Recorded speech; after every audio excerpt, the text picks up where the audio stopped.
Le vers se meurt. Ainsi s'achève le long crépuscule, splendide et décadent de, comme le disait Mallarmé, l'antique vers auquel je garde un culte et attribue l'empire de la passion et des rêveries. Ou T.S. Eliot, il s'achève not with a bang, but a whimper, non pas dans une explosion, mais par un gémissement. Je suis Bernard Hetzig et je présente ici, dans le cadre de cette exposition, un de mes premiers poèmes partitions.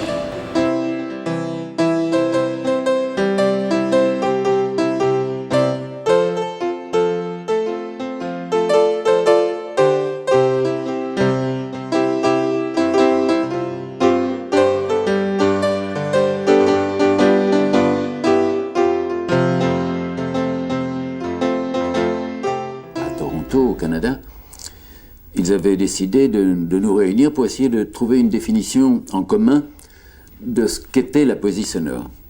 Et on s'est finalement séparés sans y être arrivés, parce que certains disaient, mais la poésie sonore, c'est la prolongation de la poésie phonétique du début du siècle, Schwitters, Hugo Ball et tout cela. Alors moi je protestais parce que j'utilise la sémantique et donc je trouvais ça beaucoup trop restrictif. D'autres disaient la poésie sonore c'est celle qui utilise le magnétophone.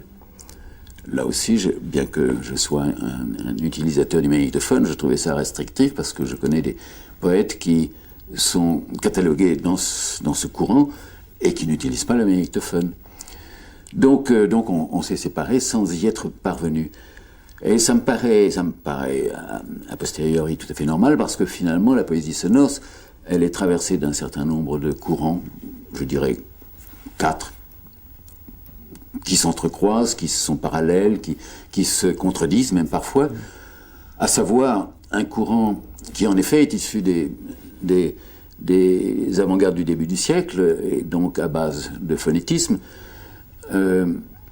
et la Oursenade de Schwitters, c'est évidemment le chef-d'œuvre auquel on se réfère toujours, et qui a eu ses prolongements dans les audiopoèmes d'Henri Chopin, par exemple, les cré-rythmes de François Dufresne, les exercices vocaux de Démétrio Stratos ou d'autres, Jaap Blanc maintenant, enfin un certain nombre de poètes sonores qui travaille sur des possibilités de la voix comme cela, non pas en tant que chanteur, mais en tant que poète.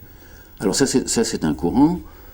Ensuite, il y en a un autre qui a utilisé l'électronique au maximum, qui est surtout représenté peut-être par des Suédois, parce qu'ils avaient à leur disposition à Stockholm un studio très tôt, et qu'ils avaient donc la possibilité d'y travailler. Et donc, même s'ils partaient de textes enregistrés, la traversée à travers la machine de ces textes les pulvérisait et il ne restait finalement plus dans toutes ces œuvres que le grain de la voix, qui est autre chose qu'un enregistrement de musique concrète à partir d'objets. C'est le grain de la voix qui est là et qui donne sa spécificité à ce type de travail, mais il est certain qu'ils sont très proches de la musique, vraiment à la frontière. Ensuite, il y a un troisième courant qui est celui dans lequel je m'inscris, qui est celui qui a travaillé avec, en effet, le magnétophone, mais qui a conservé la sémantique. Et là, on pourrait citer également Brian Gysin, John Giorno et d'autres. Et puis, un quatrième courant qui n'utilise pas le magnétophone, qui joue souvent sur la durée, c'est-à-dire que la lecture d'une liste, par exemple, en se prolongeant volontairement dans une durée extrêmement longue, fait basculer cette liste, ce texte, dans la poésie. Et je pense à des lectures de Paul Armangette, je pense à des lectures, notamment de ses compléments de nom de Michel Métaille, qui, du reste elle-même, précise bien qu'elle ne fait que des publications orales.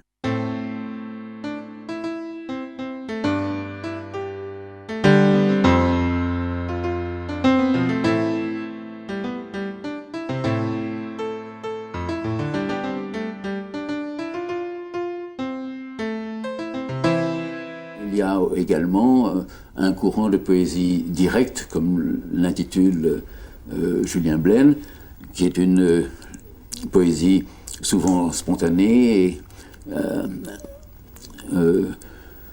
qui a ses connexions avec la performance et qui, de ce fait, appartient également, dans la mesure où elle est faite pour un public, appartient également à la poésie sonore, qui est le terme général utilisé, encore que moi-même je préfère le terme poésie-action, le terme de poésie sonore me paraissant un peu, comment dirais-je,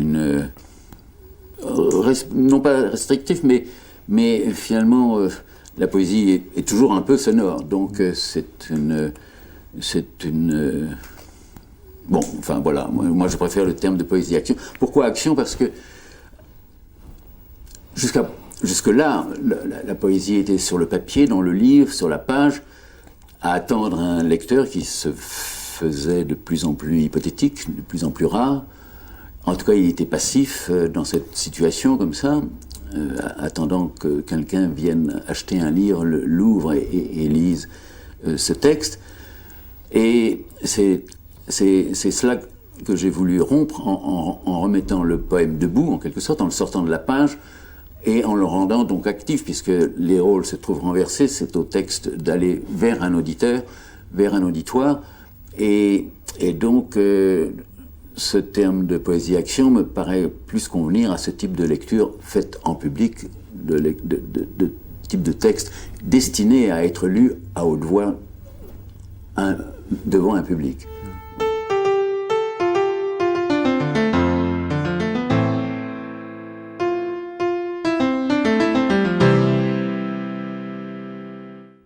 Je pense que les premiers à avoir sorti la poésie des universités, par exemple aux États-Unis, ce sont les poètes de la Beat Generation.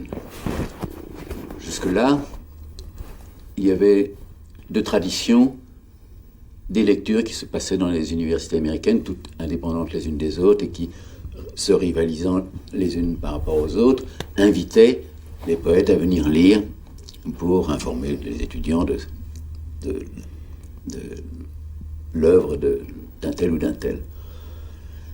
L'apport, je crois, de la Beat Generation, entre autres, ça a été de sortir la poésie des universités et de la mettre dans des lofts, dans des galeries, dans des musées, dans des endroits dans la rue, dans des endroits, dans des clubs de jazz. Ferlinghetti, Rexworth ou Kenneth Patchen ont dit leurs textes avec des orchestres de jazz comme ça, des formations de jazz dans des caves. Et ça, c'était donc important, puisque ça rapprochait la poésie de la vie concrète, courante, de la circulation ambiante, comme ça. Et puis, le phénomène donc est arrivé en France.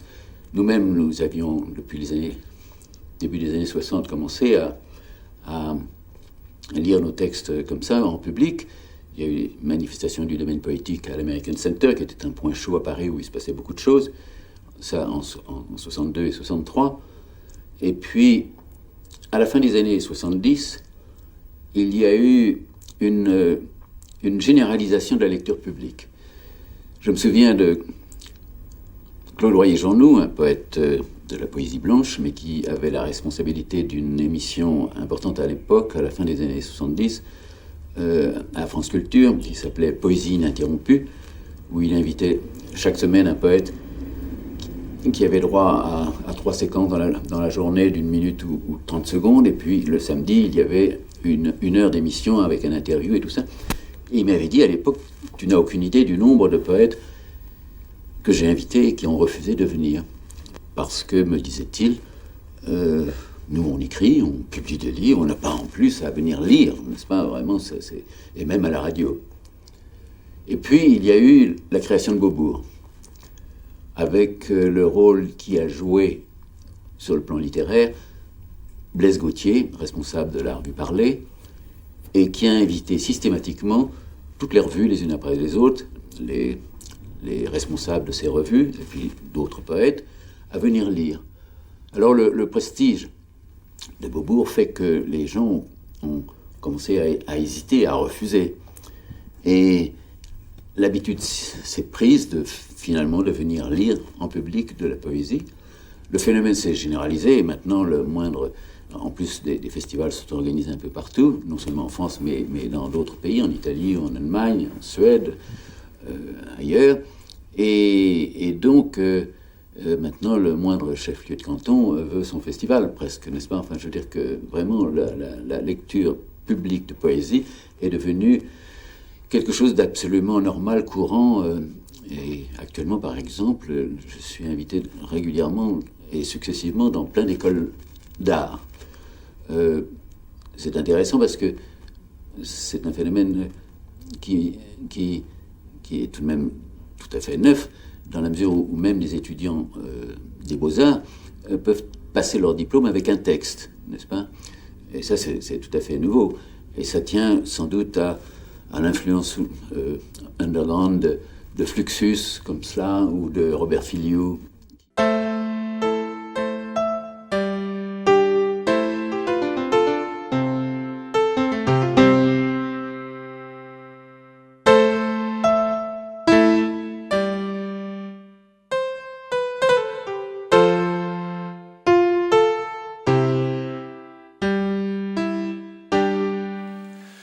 Premier étage, deuxième étage, troisième étage, quatrième étage, cinquième étage, sixième, septième, huitième étage, neuvième étage, dixième, onzième étage, douzième étage, treizième étage.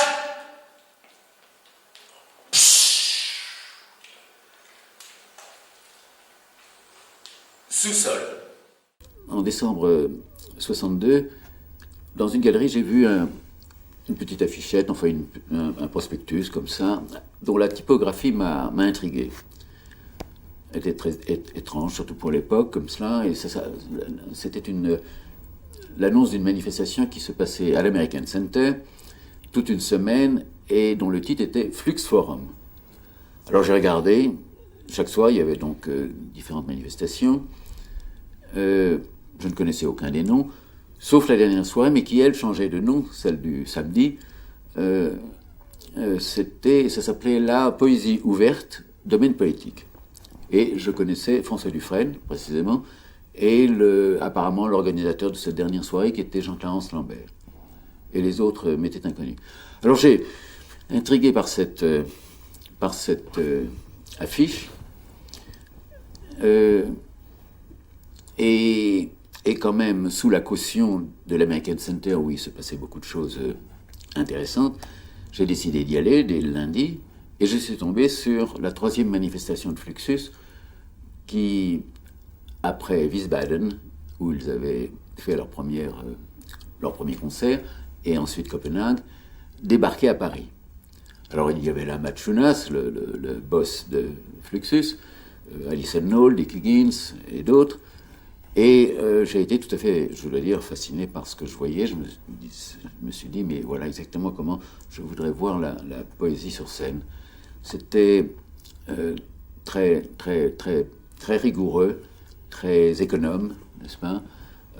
Cela pouvait jouer sur la durée. Il y avait des pièces extrêmement longues qui jouaient sur votre capacité de résistance mais donc, dès le lendemain, je suis retourné et j'y suis allé chaque jour de la semaine. On était guère plus de 10 dans la salle, comme ça, sauf le dernier soir, donc le samedi, pour la soirée Poésie ouverte, où là, c'était archi-comble, et où j'ai découvert Brian Gysin, qui donnait son I Am That I Am, son fameux poème, Gerasim Lucas, qui donnait son quart d'heure de culture métaphysique, je le vois encore le dire, c'était absolument magnifique. Robert Filiou, son poème de 63 kilos, et les deux autres, je les connaissais, c'est Jean-Clarence Lambert et Dufresne. Alors, c'était pas mal comme semaine, puisque je découvrais d'un seul coup donc, les gens de Fluxus, et le mouvement Fluxus en lui-même, Et puis, trois personnes que je considère comme majeures, c'est-à-dire Gerasim Luka, Filiu et Gaisin. Et bon, j'ai bien connu ensuite, après, enfin, on a sympathisé beaucoup et on s'est retrouvés très, très fréquemment dans d'autres manifestations.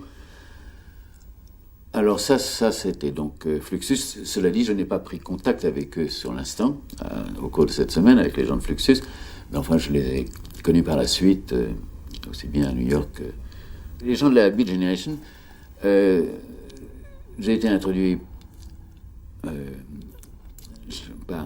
par l'intermédiaire de Brian Gaisin, avec lequel je suis devenu très ami à la suite donc, de cette lecture que j'avais entendue de lui à l'American Center, là, en décembre 1962.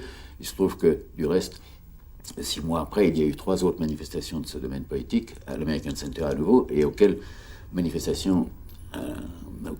j'ai été associé, ainsi qu'Emmett Williams.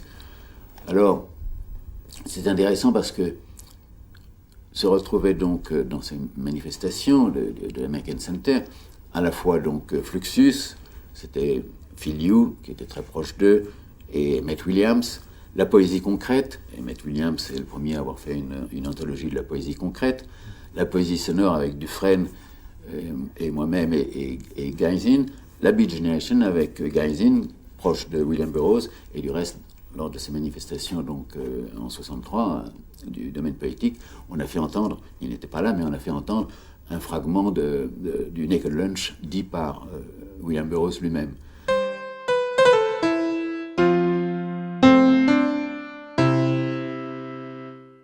Il se trouve que la poésie sonore donc, a démarré mettons, vers 1955, comme ça, et que la poésie concrète, elle, a démarré 2 ans avant, en 1953, l'une et l'autre visant à sortir le poème de la page, en quelque sorte.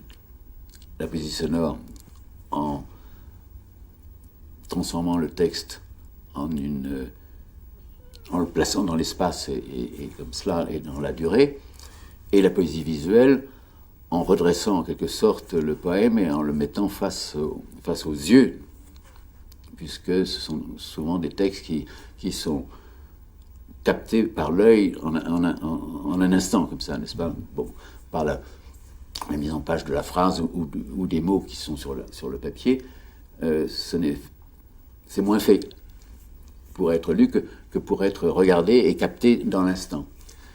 Alors, ça, c'était vraiment le démarrage de la poésie concrète, dont les origines sont Mallarmé et Apollinaire.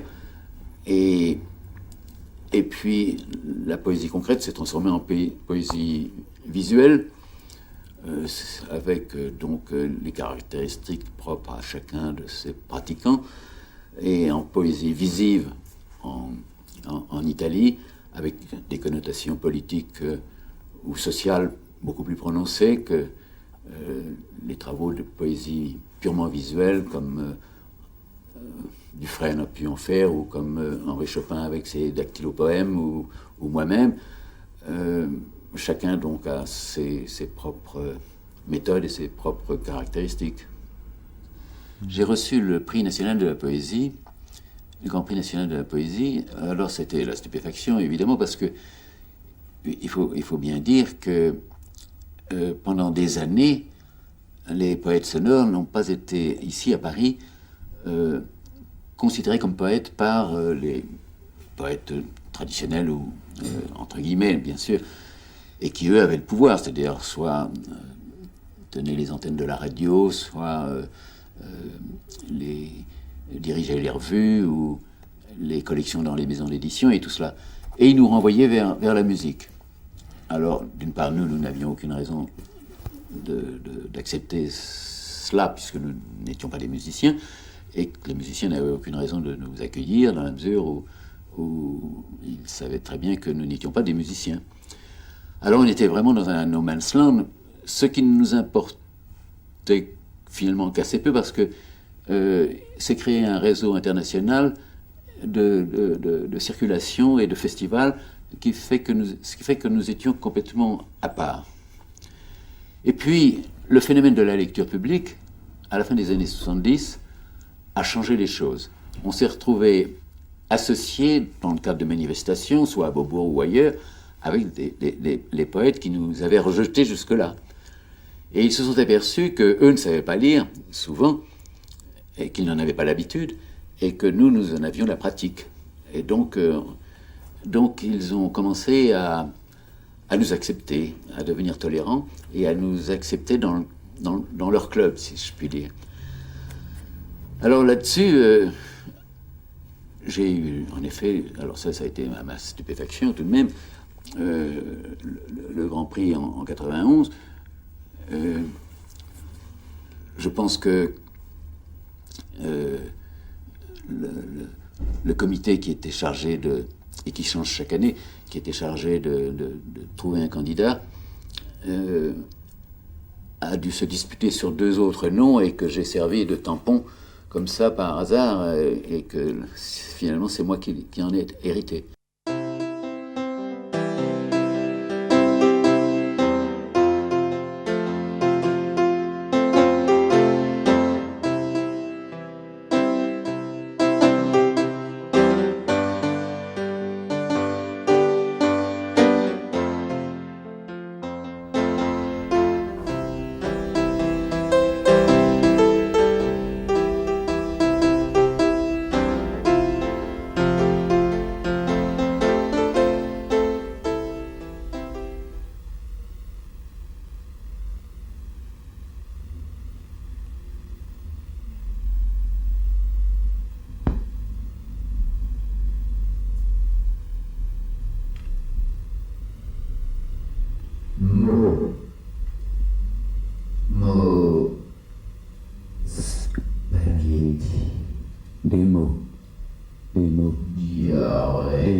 Vermicelle magnétique.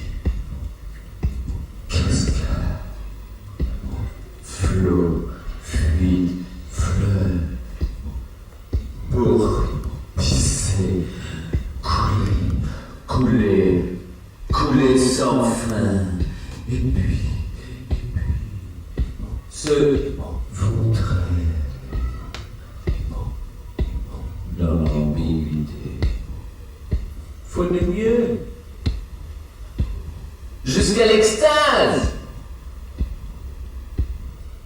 Faut de damas, de pitons, de points fixes. Faut. Jusqu'à plus soif, aveuglément.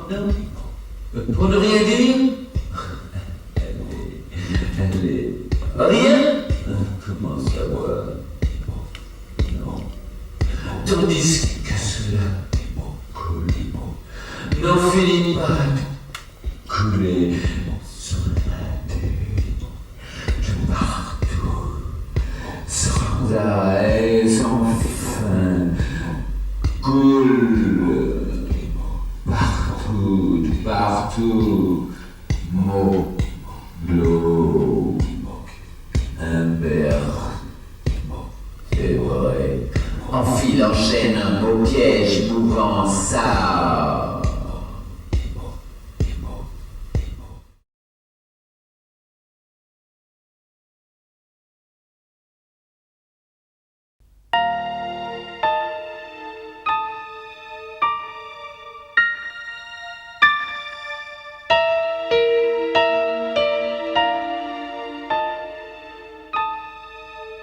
Dieu sait si j'ai été proche d'Henri Chopin, n'est-ce pas, depuis l'origine, et que je l'ai aidé pour sa revue Où et tout ça, enfin, bon, et qu'il était devenu un peu du reste notre éditeur, de façon internationale, comme ça, de ce courant, avec sa revue Où et les disques qu'il a fait.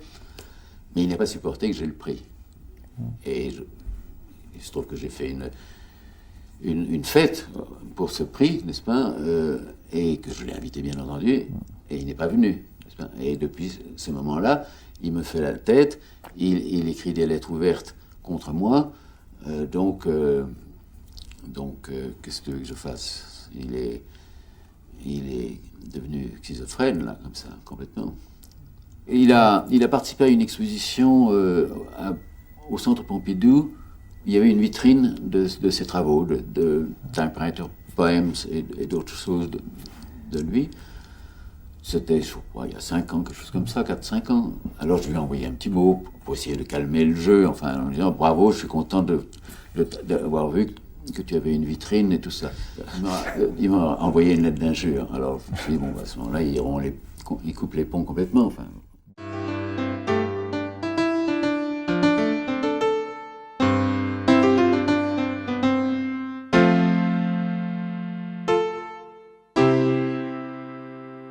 Je participe à des expositions parce que je fais des écritures collages comme ça, en utilisant soit des circuits intégrés, soit la bande magnétique et les amorces de bande, qui sont donc mes instruments de travail. En 1973, j'avais trouvé à Canal Street, par exemple, toute une série de circuits intégrés. On en vendait dans des caisses pourries sur le trottoir, comme ça, je sais pas, une dizaine pour $1. Bon, c'était... Mais j'ai beaucoup aimé, j'aimais beaucoup l'apparence de ces circuits intégrés, tout ça, et je me suis dit, tiens, je vais en acheter un certain nombre pour faire des planches d'écriture collage à mon retour à Paris, ce que j'ai fait. Et j'ai fait donc 50 planches, en y intégrant donc ces circuits intégrés que j'avais ramenés, de la bande magnétique, tout cela... et donc écrit sur ces planches des textes tournant autour de la communication.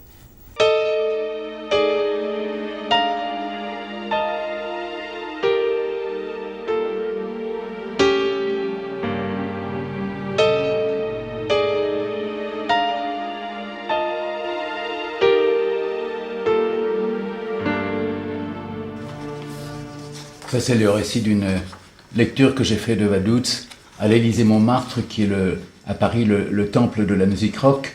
Et j'avais été invité à lire un texte en première partie d'un concert d'une chanteuse anglaise qui s'appelle Anne Clark. Et c'est resté assez mémorable parce que la salle hurlait de fureur contre cette lecture. Enfin, pas toute la salle, mais une bonne partie. C'était donc tout le texte lui-même, comme ça, avec les ethnies qui tournent autour de Vaduz.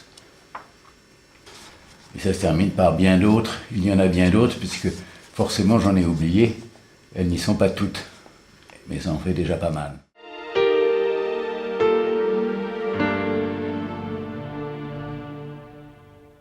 Après réflexion, je me suis dit, mais dans le fond, le Liechtenstein est peut-être le plus petit pays au monde, donc je vais prendre sa capitale, Vaduz, comme centre de l'univers. J'ai pris une grande carte, et autour de Vaduz, comme point central, j'ai fait des cercles d'égale largeur, comme cela. Et puis, ensuite, dans ces cercles, j'ai inscrit non pas les nationalités sur lesquelles je passais, mais tous les noms d'ethnies que j'ai pu trouver, et dans des livres d'une part, et puis principalement au musée de l'Homme à Paris. Autour de Vaduz, il y a des Suisses. Autour de Vaduz, il y a des Autrichiens.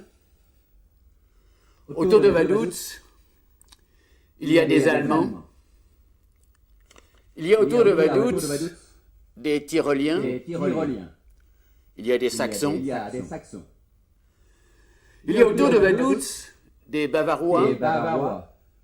Il y a autour de Vaduz des Silésiens, des Tchèques. Il y a autour de Vaduz des Slovaques. Il y a autour de Vaduz des Magyars. Il y a des Slovènes.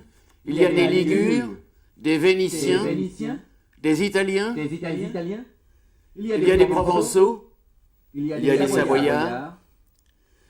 Il y a tout autour de Vaduz, des Lorrains, des Alsaciens. Il y a autour de Vaduz, il y a des Polonais. Il y a des Grands Russes. Il y a des Ruthéniens. Il y a autour de Vaduz des Tziganes, tout autour de Vaduz des Ukrainiens, tout autour de Vaduz des Monténégrins, tout autour de Vaduz des Roumains, tout autour de Vaduz des Serbes, des Serbes. Il y a tout autour de Vaduz, il y a autour de Vaduz, il y a des Macédoniens. Il y a des Macédoniens. Il y a autour de Vaduz des Albanais. Il y a des Grecs, des Siciliens, des Toscans, des Sardes, des Néfoussas, des Berbères. Il y a des Andalous autour de Vaduz. Il y a des Espagnols. Il y a des Catalans. Il y a autour de Vaduz des Basques. Tout autour de Vaduz des Occitans, des Auvergnats. Il y a tout autour de Vaduz des Français. Tout autour de Vaduz des Bretons. Il y a des Wallons. Il y a autour de Vaduz des Gallois. Il y a autour de Vaduz des Flamands. Il y a des Néerlandais. Tout autour de Vaduz des Anglais. Il y a des Frisons. Il y a autour de Vaduz des Prussiens. Il y a autour de Vaduz des Danois. Il y a des Baltes. Tout autour de Vaduz des Lituaniens, des Estes, des Caréliens.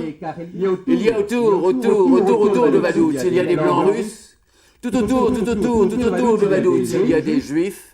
Il y a tout autour de Vaduz des Finlandais, il y a tout autour de Vaduz des Velkorussiens, des Biélorussiens, il y a des Tchérénis, il y a autour de Vaduz des Kirghizes, il y a autour de Vaduz des Outsuls, il y a autour de Vaduz des Kashoubs, il y a tout autour de Vaduz des Bulgares, il y a autour de Vaduz des Sorabes, il y a autour de Vaduz des Turcs, il y a tout autour des Azerbaïdjanis, il y a autour de Vaduz des Cheikhs, il y a des Tosques, il y a des Crétois, il y a autour de Vaduz des Yougoslaves, il y a des Kroumis, il y a des Kabyles autour de Vaduz et des Mozabites. Il y a tout autour de Vaduz des Oued-Naïl, il y a des Djebala, il y a autour de Vaduz des Chleux, il y a des Ayans, il y a des Portugais, des Galiciens, il y a des Irlandais, il y a autour de Vaduz des Écossais, tout autour de Vaduz des Norvégiens, tout autour des Suédois et des Finlandais. Il y a autour de Vaduz, tout autour de Vaduz des Finno-Ougriens. Il y a des Lettons, il y a des Permiaques. Il y a autour de Vaduz des Samoyèdes. Autour de Vaduz, il y a des Oïrotes. Autour de Vaduz, il y a des Vogouls. Autour de Vaduz, il y a des Vodchaks. Autour de Vaduz, il y a des Ostiaks. Il y a des Malorussiens autour de Vaduz. Il y a des Syrianes. Il y a tout autour de Vaduz des Kalmouks. Autour de Vaduz, tout autour de Vaduz. Il y a des Tchouvaches. Il y a des Géorgiens. Il y a des Karachais. Il y a des Israéliens, il y a des Palestiniens, il y a tout autour, il y a tout autour de Vaduz, il y a des Arabes, il y a des Égyptiens, il y a autour de Vaduz des Djibara, autour de Vaduz des Ouadaïens, il y a des Teda, il y a des Arotins, il y a des Touaregs, il y a des Peuls, il y a des Carakalais tout autour de Vaduz, des Maures, des Lapons. Il y a tout autour de Vaduz, des Syrianes, des Iraniens, des Galas, des Falachas, des Toubous, des Fong, des Yorubas, des Fons, des Dogons, des Sussus, des Kissi, des Bambara, des Diola, des Islandais, des Tungus, des Tcherkens, des Svans, des Ossètes, des Persans, des Agaves, des Kouchites, des Abyssins. Il y a tout autour de Vaduz. Il y a des Tatars, des Morses, des Ingouches, des Kurdes, des Danakil, des Sidamas, des Kabachiches, des Hossa, des Iro, des Ibo, des Ewe, des Moïs, des Mongols, des Sougaï, des Malinkés, des Sérères, des Wolofs, des Turco-Mongols, des Avats, des Mingreliens, des Turkmènes, des Bédouins, des Wafas, des Amaras. Il y a tout autour de Vaduz, des Dinkas, des Bamileke, des Bakota, des Ashanti. Autour de Vaduz, il y a des Dan, des Bobos, des Lobis, des Soussous, des Tadjiks, des Afghans. Il y a des Pendjabis, il y a des Braouis, il y a des Nandis, des Nuer, des Pygmées, des Bakongos, des Mandchous, des Kazakhs, des Andes, des Maasai, des Motses, des Bororo, des Tupis, des Maharo. Il y a autour de Vaduz. Il y a des Ascendés, des Barumbi, des Nupes, des Ekoy, des Bongo, des Baoulés, des Mendes, des Uzbeks, des Nouristani, des Danakil, des Suk, des Galas, des Barekés. Il y a tout autour de Vaduz. Il y a des Mongols, des Ariens, des Kikuyus, des Boshimans, des Sud-Américains, des Apalais. Il y a des Wayawais, des Tupi-Guarani, des Métis, des Esquimaux polaires, des Lolos, des Dravidiens. Il y a des Bambas, des Tangas, des Parésis, des Apiakas, des Rokuyen, des Wapisianas, des Akawa, des Banivas, des Créoles, des Noirs sud-américains, des Creeks, des Gayheads, des Winnebagos, des Appalaches, des Gays, des Martiniquais, des Canadiens français, des Nang, des Adivasi. Il y a tout autour de Vaduz, des Herero, des Gustenos, des Apicas, des Cararas, des Tarumas, des Caribas, des Panos, des Noirs américains, des Yankees, des Portoricains, des Canadiens, des Wa. Il y a tout autour de Vaduz. Il y a des Ottawa, des Esquimaux Labrador, des Lissous, des Tibétains, des Wa, des Telugus, des Tazmoul, des Baras, des Zoulous, des Bours, des Pédis. Il y a autour de Vaduz, des Chiquitans, des Yurina, des Ipurinans, des Muras, des Puy-Navians, des Autochtones. Il y a tout autour des Esquimaux de Baffin, des Mossos, des Bengalis, des Todas, des Vedas, des Bezimizeraka, des Makousas, des Kaf, des Otontos, des Tapuyas, des Chavantes, des Guatos, des Parentintins. Il y a tout autour de Vaduz.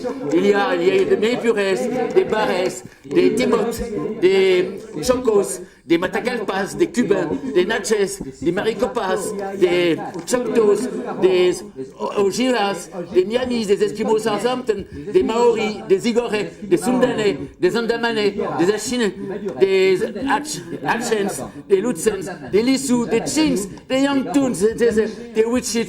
Il y a tout autour de Vaduz, des Semipols, des Mohawks, des Siquans, des Senecas, des Stockbridge, des Esquimaux Iqliqliks, des Dieras, des Madourais, des Javanais, des Caros, des Sakai, des Malais, des Karens, des Shan, des Esquimaux Shanghai.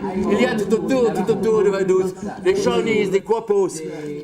Il y a des Kansas, des Kalos, des Kiowas, des Tamatat, des Totonac, des Huitchols, des Miskitos, Matagalpas, des Kunas, autour de Vaduz. Tout autour de Vaduz, il y a des Cavapas. Autour de Vaduz, il y a des Esquimaux caribous. Autour de Vaduz, il y a des Guanicos, des Cariraonas, des Panches, des Kitus, des Pébans, des Guatsis, des Man, des Jibaros, des Pimas, des Runanos, des Roussas, des Pobleos, des Saux, des Navarros, des Iowa, des Illinois, des Gros-Ventres, des Fox. Il y a tout autour de Vaduz. Des Jivaros, des Moros, des Lorenzam, des Caribis, des Cailloux Barans, des Emaras, des Tobans, des Matacos, des Chancos, des Diaguites. Il y a tout autour de Vaduz, des Chonos, des Yardans, des Konos, des Carrierans, des Arendas, des Murgins. Il y a tout autour de Vaduz, des Apinos, des Guaycurenon, des Napuches, des Pueches, des Aliculuf, des Anas, des Hoches. Il y a tout autour des Léons, il y a tout autour de Vaduz, des Boros, des Tunas, des Shonanes, il y a des Canas, des Goranis, il y a tout autour de Vaduz. Il y a des Cannes, des Man, des Alouis, des Creeks, des Chippewas, des Cheyennes, des Arapaus, des Crows, des Moraves, des Comanches, des Lipans. Il y a des Orcas, des Yurok, des Pais, des Burigen. Il y a tout autour des Esquimaux Mackenzie. Il y a tout autour des Katchai, des Erie, des Conotagos, des Sioux, des Sumos, des Delaware, des Hopi, des Kukapas, des Chichas, des Chols, des Pocosans. Il y a des Afbours, des Tatars. Il y a des Black Rivers. Il y a tout autour de Vaduz, des Hans, des Oui, des Tchouk, des Salish, des Spong, des Nez-Percés, des Calville, des Colville, des Flatheads, des Ulpas, des Paiutes. Il y a des Mélanésiens, des Carians, des Paviotsos, des Calapuyas. Il y a des Mandchous, des Chinois, des Carocs, des Iroquois, des Cœurs d'Haleine. Il y a des Adnankis, il y a des Han, des Kawa, il y a des Negritos, des Polynésiens, il y a des Uevis, des Shens, des Panox. Il y a tout autour de Vaduz. Autour de Vaduz, il y a des Coréens du Nord, des oubliés, il y a des amis, des apatrides, des réfugiés, des exilés, des inconnus, des internés, des perdus, des déplacés, des paumés, des laissés pour compte, des émigrés, des fuyards, des désintégrés, et bien d'autres, et bien d'autres. Tout autour de Vaduz, tout autour de Vaduz, bien d'autres. Autour de Vaduz, bien d'autres, et bien d'autres, tout autour de Vaduz. Juin, décembre 1974.